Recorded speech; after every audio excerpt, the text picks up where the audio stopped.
ಒಮ್ಮೆ ಯೇಸುಸ್ವಾಮಿ ಗೆನೆಸರೇತ್ ಎಂಬ ಸರೋವರದ ತೀರದಲ್ಲಿ ನಿಂತಿದ್ದಾಗ ಜನಸಮೂಹವು ದೇವರ ವಾಕ್ಯವನ್ನು ಕೇಳಲು ನೂಕುನುಗ್ಗಲಾಗಿ ಬಂದು ಅವರನ್ನು ಒತ್ತರಿಸಿತು.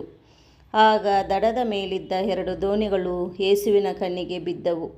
ಬೆಸ್ತರು ದೋಣಿಗಳನ್ನು ಅಲ್ಲಿಯೇ ಬಿಟ್ಟು ತಮ್ಮ ಬಲೆಗಳನ್ನು ತೊಳೆಯುತ್ತಿದ್ದರು. ಆ ದೋಣಿಗಳಲ್ಲಿ ಒಂದು ಸೀಮೋನನದು. ಯೇಸು ಅದನ್ನು ಹತ್ತಿ ದಡದಿಂದ ಸ್ವಲ್ಪ ದೂರ ತಳ್ಳಲು ಹೇಳಿ ಅದರಲ್ಲೇ ಕುಳಿತುಕೊಂಡು ತಮ್ಮ ಬೋಧನೆಯನ್ನು ಮುಂದುವರೆಸಿದರು.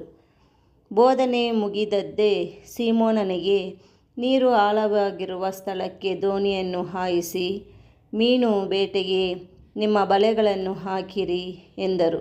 ಅದಕ್ಕೆ ಸೀಮೋನನು, ಗುರುವೇ, ನಾವು ರಾತ್ರಿಯೆಲ್ಲ ದುಡಿದಿದ್ದೇವೆ, ಏನೂ ಸಿಗಲಿಲ್ಲ. ಆದರೂ ನಿಮ್ಮ ಮಾತಿಗೆ ಬೆಲೆ ಕೊಟ್ಟು ಬಲೆಗಳನ್ನು ಹಾಕುತ್ತೇವೆ ಎಂದನು. ಬಲೆಗಳನ್ನು ಹಾಕಿದ್ದೇ ಮೀನುಗಳು ರಾಶಿ ರಾಶಿಯಾಗಿ ಸಿಕ್ಕಿಕೊಂಡವು. ಬಲೆಗಳು ಹರಿದು ಹೋಗುವುದರಲ್ಲಿದ್ದವು. ಆದ್ದರಿಂದ ಬೇರೆ ದೋಣಿಯಲ್ಲಿದ್ದ ತಮ್ಮ ಸಂಗಡಿಗರಿಗೆ ಸನ್ನೆ ಮಾಡಿ ಸಹಾಯಕ್ಕಾಗಿ ಕರೆದುಕೊಂಡರು.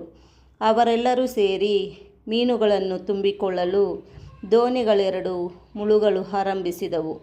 ಇದನ್ನು ಕಂಡ ಸೀಮೋನ್ ಪೇತ್ರನು ಯೇಸುವಿನ ಕಾಲಿಗೆ ಬಿದ್ದು, ಸ್ವಾಮಿ, ನಾನು ಪಾಪಾತ್ಮ, ನನ್ನಿಂದ ದೂರವಿರಿ ಎಂದನು.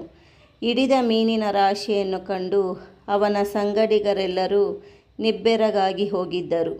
ಸೀಮೋನನ ಪಾಲುಗಾರರಾದ ಜೆಬೆದಾಯನ ಮಕ್ಕಳು ಯಾಕೋಬ ಮತ್ತು ಯೋಹಾನರು ಹಾಗೆಯೇ ಬೆರಗಾಗಿದ್ದರು. ಆಗ ಯೇಸು ಸೀಮೋನನಿಗೆ, ಹೆದರಬೇಡ, ಇಂದಿನಿಂದ ನೀನು ಮೀನು ಹಿಡಿಯುವ ಬದಲು ಮನುಷ್ಯರನ್ನೇ ಹಿಡಿಯುವವನು ಆಗುವೆ ಎಂದರು. ಆ ಬೆಸ್ತರು ದೋಣಿಗಳನ್ನು ದಡಕ್ಕೆ ಸಾಗಿಸಿದ್ದೇ ಎಲ್ಲವನ್ನೂ ತ್ಯಜಿಸಿಬಿಟ್ಟು ಯೇಸುವನ್ನು ಹಿಂಬಾಲಿಸಿದರು. ಜೀವ ಕೊಡುವ ದೇವರ ವಾಕ್ಯವಿದು.